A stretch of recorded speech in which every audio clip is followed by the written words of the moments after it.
आज भी नवद्वीप धाम में श्रीवास जी का आंगन है। असली आंगन जो है वो नवद्वीप में है। अभी तो क्या है कि कलयुग का प्रभाव है तो हर चीज नकली बनती जा रही हैं। तो अब वहाँ जाके भी कई स्थानों पर लिखा होगा श्रीवास आंगन, श्रीवास आंगन, पर श्रीवास आंगन जहाँ है वहीं है। तो नवद्वीप धाम में समाज बाड़ी के सामने श्रीवास आंगन है असली। आज भी वो फर्श है महाप्रभु के काल का, और इतने मोटे मोटे खंबे हैं उस आंगन में, इतने बड़े बड़े खंबे, इससे भी ज्यादा बड़े बड़े काले रंग के खंबे हैं। और महाप्रभु जी के चरण स्पर्श से आंगन गल गया था, आंगन में चरण छप गए थे महाप्रभु के।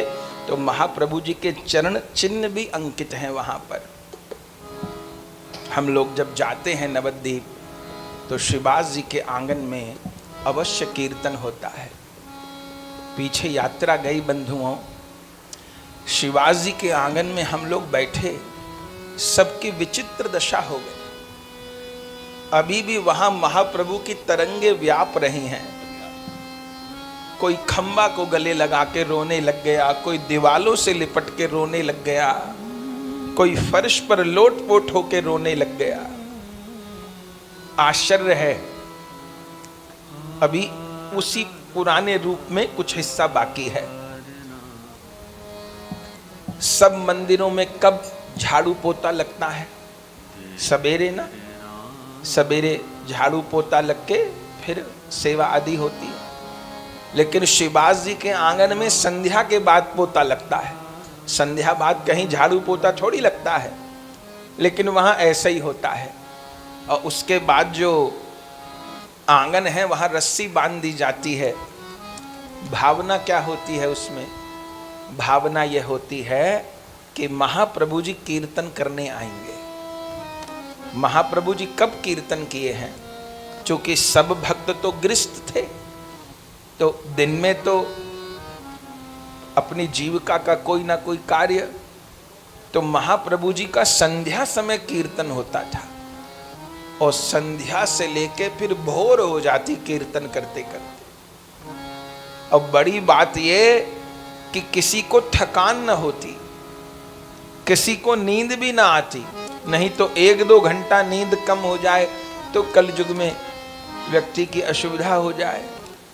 लेकिन पूरी रात दिन भर अपने किसी न किसी सेवा कार्य में सब लोग व्यस्त रहते, और रात्रि भर महाप्रभु जी के आश्रय में कीर्तन।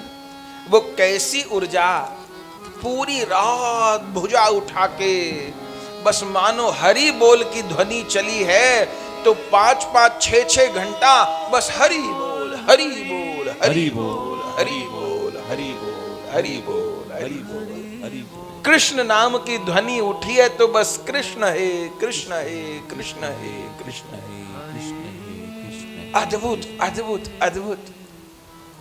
तो महाप्रभु जी की वह कीर्तन लीला प्रारंभ हुई, लेकिन अभी पूर्ण आनंद नहीं है। क्यों?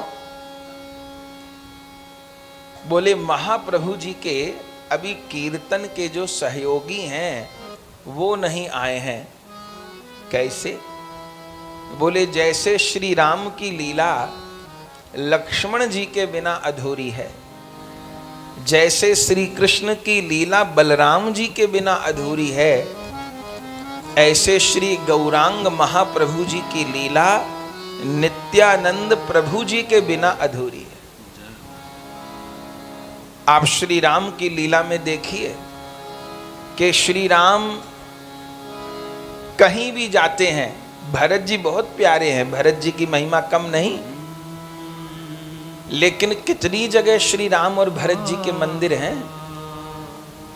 शत्रुघ्न जी बहुत प्यारे हैं, पर कितनी जगह शत्रुघ्न जी साथ हैं। श्री लक्ष्मण जी को आप एक क्षण भी भगवान से बिलग नहीं देखेंगे। जब लक्ष्मण जी को मूर्छा आई, बरछी लगी, तो पूरी रात श्री राम लक्ष्मण जी का शीश गोद में रख के रोते ही रहे। और लीला संवरण के समय भी श्री राम कब लीला संवरण किए? जब लक्ष्मण जी लीला संवरण किए। कथा आप सब जानते हैं, उस कथा को नहीं कह रहे। जब लक्ष्मण जी लीला में प्रवेश किए, उसके बाद एक मुहूर्त भी श्री राम लीला नहीं किए। सशरीर सबको लेके साकेत के लिए प्रस्थान किए। श्री कृष्ण कभी गोकुल में, कभी मथुरा में, कभी द्वारिका में, 3-3 धामों में लीला करते हैं, पर कभी भी बलराम जी दूर नहीं है। बलराम जी सदा साथ हैं। और श्री कृष्ण अपनी लीला कब पूर्ण करते हैं? जब श्री बलराम जी लीला संवरण करते हैं।